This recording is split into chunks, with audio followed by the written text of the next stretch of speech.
Now look at you walking in here looking all pretty and angry and mean and good. I know you didn't get your hair done so you could just sit down and just sit still. Hey, we trying to have a good time tonight. Let's go, baby. Let's go, baby. It's my birthday. No, it's not. But I still look good, though. How come? Ow. I bet you want an autograph. Ladies and gentlemen, welcome to another episode of Between Two Perms. I'm your host, DJ Lew, and we do this, and we're very, very excited about this particular episode. Today's episode is brought to you by the Royce Smith Law Firm, where you know the choice is Royce. It's also brought to you by Lew for You 2022.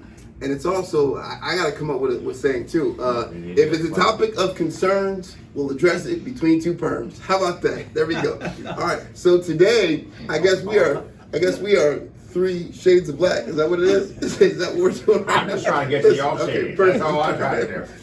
All right, let's go.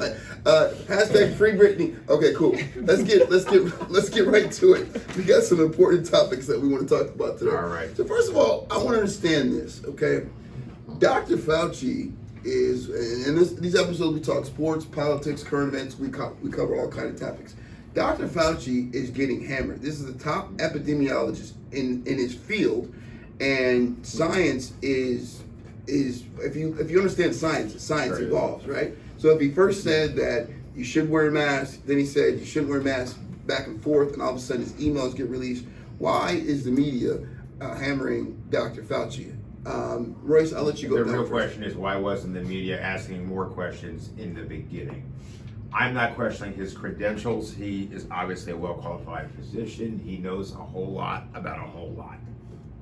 But considering the relationships on the corporate side between China and the United States, the political relationships between China and Russia, the ease with which we politicize anything Russia related as Trump Republican crazy, and China, leave those individuals alone, despite all that colored how we covered this story.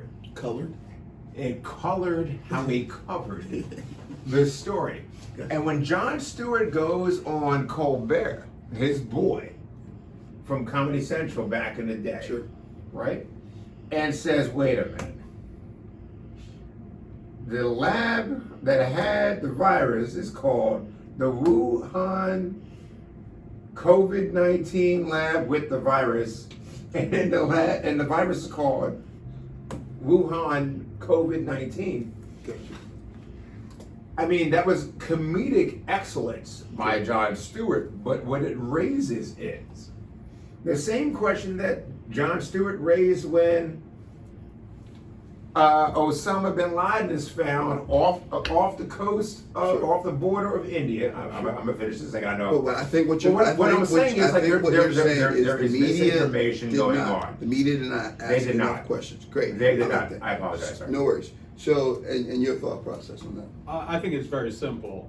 They attack him because one sect of one of the parties, the Republican Party, not all of them, I have friends who are Republican, but there's a very loud, small fringe segment who go after him because he has two things. He stands for two things that they hate. He's educated. He has 2 PhDs, and he believes in science. Okay. So, for me, it's not any deeper than that. Let's face it, nobody knew anything. And he would say that. I would watch him on Fox and CNN.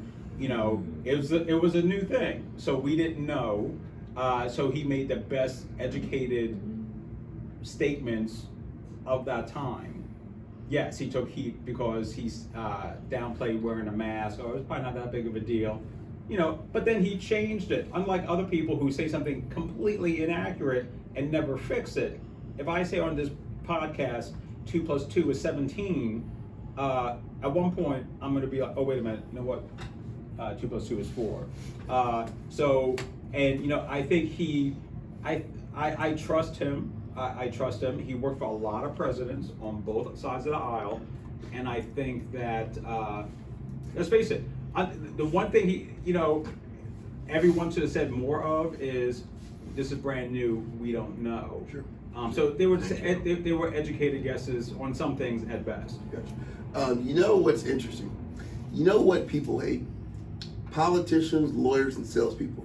And we have all three in the room right now. I just realized. Everybody. Listen, and I wanted to be all three. I'm jumping at the bit. You hate a lawyer until you need one. I'm jumping at You the don't bit. like I a am politician. jumping. You don't like I a am politician jumping. until the politician stands for what you believe in. You don't like a salesperson until the salesperson gives you a good deal. Anyway, moving right along. No. So the question. Can I pause you for a second? Can I pause you for a no, second? no. The question that I have next. Oh, I is can't. The question I have next is the COVID vaccination shot giveaway. Excuse me. Is it ridiculous or is it brilliant? Giving away tickets, lottery tickets, giving away Lakers, all these things for giving someone an incentive to get a shot. Is it ridiculous or is it brilliant? Who goes first? Given the number of pre-existing conditions of Americans' health that also contributes to the likelihood that you will die or suffer significantly from COVID, let's give away beer, pizza, cheeseburgers, Donuts, cheesesteaks, and all that to get a vaccine, which, by the way, hashtag Chris Paul, I hope the Phoenix Suns can do some good. You still get the disease after the vaccine. So it's not brilliant. So what would you think? What do you think? I think it's sad that That we was had shorter, to right? do that. That was shorter. It's sad you have to do that. You know, people should want to look out for the betterment of the society. And as creative as these ideas were, you know, it speaks to a bigger issue that I have to bribe you to come in and do something that's going to protect your grandma and your coworkers. Well, they're not the only ones being bribed, though, because the pharmaceutical companies have already made like $50 billion off of the vaccine, right? The Wall Street people who crashed the economy in 2008 got bailed out, right? The auto industry got bailed out, right? But GM So everybody GM has to paid get bribed to do good, Right. unless you're actually working to put food on your table for the kids you care about. So my thought process on this is, I feel like back in the day you could spank kids. You can't spank them now. And today you give kids incentives to do good. And so I feel like we're all Uncle Joe's kids, that we need to do the right thing, and now you're giving us goodies to do things that we should be doing. It should be our civic duty. That's my thought process on that. Now I want to talk about the global leadership change. And the reason I want to bring this up is because I'm going to be honest with you. I was never, and I've said this on the record several times, I was never a fan of Netanyahu. The guy, we gave him money, we gave him defense mechanisms, we did everything to protect the right for Israel to exist. He comes into the White House, he talks down to Obama, very condescending, and he gets involved in American politics. He endorsed Romney, he endorsed Trump. To me, if we're going out there doing it, and Israel is a powerhouse in the Middle East. They're our only ally in the Middle East. We need Israel, and Israel 110% has the right to exist. I wasn't a fan of him. I thought he was a war hawk. I thought you send in some rockets to Israel, he's going to come back and level a building. A lot of his people, I understand what he stands for. I understand that he's like, I'm going to defend my people. Does he go too far? Perhaps. I'm glad to see him. Good riddance. You talk about that. You talk about there's a new leader in Iran, and then you talk about Uncle Joe. So we're in a new place for global leadership. What are your thoughts on that? Well, both leaders for Iran and Israel, they on a daily basis commit human rights violations. You don't have to just listen to Amnesty International, but what's his name? Sisi in Iran, best case, he killed 5,000 people. That's the lowest number that you can find. You know, what's going on with the Palestinians in the West Bank, shutting off their water, they live like animals. You know, that's a human rights violation. Should we no longer deal with Israel? Of course not, because as you said, we need them because strategically, militarily, in that region, you need to be friends with Israel. So that's the problem that these people continue. Putin, I mean, a huge human rights violator. China, I mean, it's the world's. most powerful / needed Iran. I mean, they hang and kill gay people. But we need the oil. Anyone says anything different, Iran and Iraq, you need the oil. I mean, Dave Chappelle did a whole thing on it. But, and it's sad that we're willing to let you do this if we get this. It sucks. Nobody looks good bashing Israel or defending Israel. But the sad part to me is nobody says like what they're doing to those Palestinians is a crime. It's a crime on how they treat those people. But I probably just lost a Jewish vote. But it's still it's still Right. what needs to be said. Sure. And I got May I? no filibuster, please. Okay, no, can I jump in? No it's your turn, sir. It's your turn, sir. No filibuster, please. I'm gonna try to jump in. Black lives matter, all lives matter, Palestinian lives matter, Israeli freedom matters. Okay, but when we talk about we use words like human rights. No one on this side of the hemisphere should just use the words, because the United States has been historically a little distant from perfecting the notion of human rights. Can I say that real quick? Okay, so it's my firm, and you know what? I'll fight for you the way I'm gonna fight this argument right here, unless he cuts me off, because he's the judge today. So China got human rights violations. Oh, they got an internment camp with the Uyghurs over there, or they got them in concentration camps, basically. Yeah. Name a country who had a concentration camp with some Asian people, maybe about 75 years ago. America. I know the country. Right. Name somebody who did slavery. China didn't do it. Russia didn't do it. Britain freed the slaves before we did. Yep. So please, before I, iron my sheets and make my bed in the bedroom of freedom, please stop the bullshit. It's a family show. Look, I'm sorry. Still, stop the bullshit. Look, I don't like hearing American politicians talk about us interfering with their elections when we know they interfere with ours and back and forth. I don't like all that. Venezuela, Libya, an African continental currency. Don't get me started. I'm sorry. I apologize, sir. I went too far.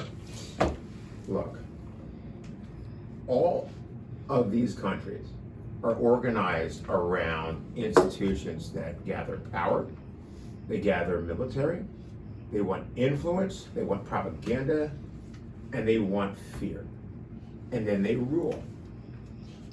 The one good thing, other than jazz, that America invented was freedom. And they invented it, hold on now, right here in Philadelphia, a couple of blocks down the street. We can still do it. A person who didn't let other people be free wrote the best freedom documents that have ever been written in the world, Thomas Jefferson. I went to St. Peter's. George Washington went there. I'm getting there. Okay, we can do this, but stop BSing one another. I don't need to hate you for nothing. I don't need to hate her for nothing. None of that. Well, let's just do the work. And let's face it. And then the work will set us free. Well, and there's a whole thing with education, how they don't want to, they say it's anti-American if you teach about slavery and what we did to the Indians. Well, some folks say So, that. that's a whole nother Wait, topic. so hold on. that. So here's the deal. The word of the day today is concise, brief and to the point, succinct. The scientist's explanation was concise. It was brief and it helped us understand the typical concept. To be concise is to say so much with few words. And that's brought to you by the Royce Smith Law Firm. That's the fewest words I got. A concise speaker is one who speaks concisely or who speaks with concision. Okay? That's brought to you by the Royce Smith Law Firm. Okay, moving right along. So, I know your dad was a bastard and everything. And my grandfather, and my uncle, and my grandmama and my great grandfather. Okay. Yeah. So I got extra sermons. Okay. In the So belt. let's talk about. In my pocket. Hey, I want to talk about two things that are interesting to me.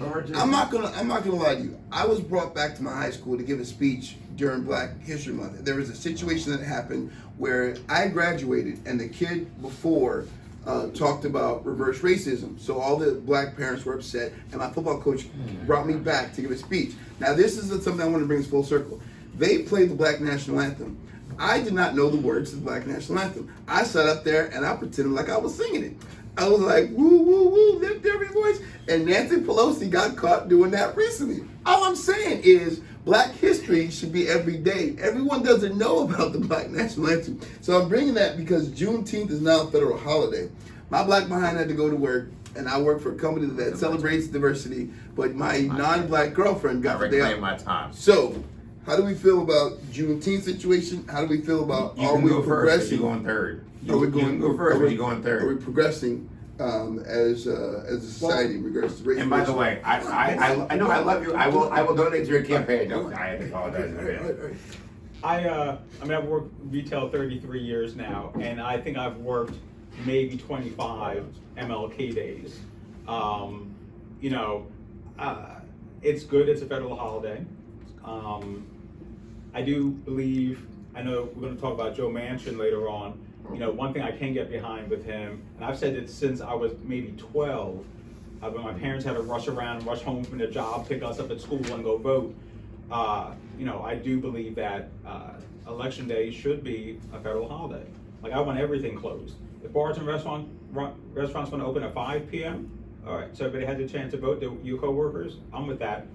But, you know, I think it's good that that was finally recognized. Some people think it just happened, but it's really been a holiday for the last 4 years.